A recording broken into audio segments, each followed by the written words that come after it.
দেব অভিনীত খাদান সিনেমাটি কিন্তু এখনও খুব ভালোভাবে চলছে। কোনো কোনো হলে তো এখনও পর্যন্ত হাউসফুলও থাকছে। তো দেব কিন্তু বিভিন্ন সিনেমা হলে যাচ্ছে এবং সেখানে গিয়ে দর্শকদের সঙ্গে কথা বলছেন এবং এখনও পর্যন্ত যতটা সম্ভব কিন্তু তিনি প্রমোশন করে যাচ্ছেন এবং এই মুভিটি কিন্তু ব্লকবাস্টার হয়েছে। খাদান সিনেমাটি কিন্তু খুব ভালোভাবে চলেছে এবং দেব অভিনীত পরবর্তী ছবি যেটি আসতে চলেছে সেটি হচ্ছে রঘু ডাকাত।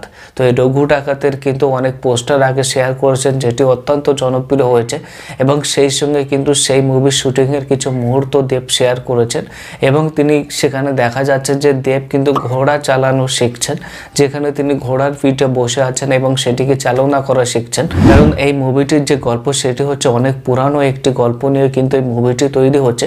তো সেই সময় কিন্তু ঘোড়ায় করে যাতায়াত ব্যবস্থা সব থেকে বেশি ছিল এবং ঘোড়ায় করে মানুষ যাতায়াত করতো, যুদ্ধক্ষেত্রেও ব্যবহার করতো। তো সেই সমস্ত সিনগুলোকে সিনেমাতে খুব সুন্দরভাবে তুলে ধরার জন্য কিন্তু দেব খুব ভালোভাবে সেটি রপ্ত করছেন, সেটি খুব ভালোভাবে শিখছেন যাতে সিনেমাতে যেটি খুব সুন্দর লাগে এবং রিয়েলিস্টিক লাগে। সেই হিসেবে তিনি কিছু পিকচারও শেয়ার করেছেন। রঘু ডাকাতের এর আগে কিন্তু বেশ কিছু পোস্টার শেয়ার করেছেন, এবার তিনি কিছু ফটোও শেয়ার করেছেন। তো এই মুভি রিলেটেড অন্য কোনো আপডেট আইলে সেটি তো অবশ্যই শেয়ার করে দেবো।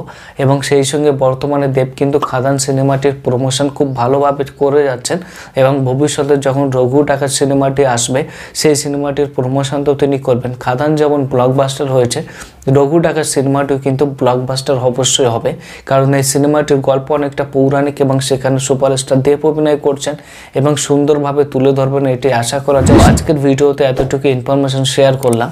চ্যানেলটি প্রথম দেখে থাকলে কিন্তু অবশ্যই চ্যানেলটি সাবস্ক্রাইব করে নেবেন মুভি রিলেটেড এরকম আপডেটের জন্য। ধন্যবাদ।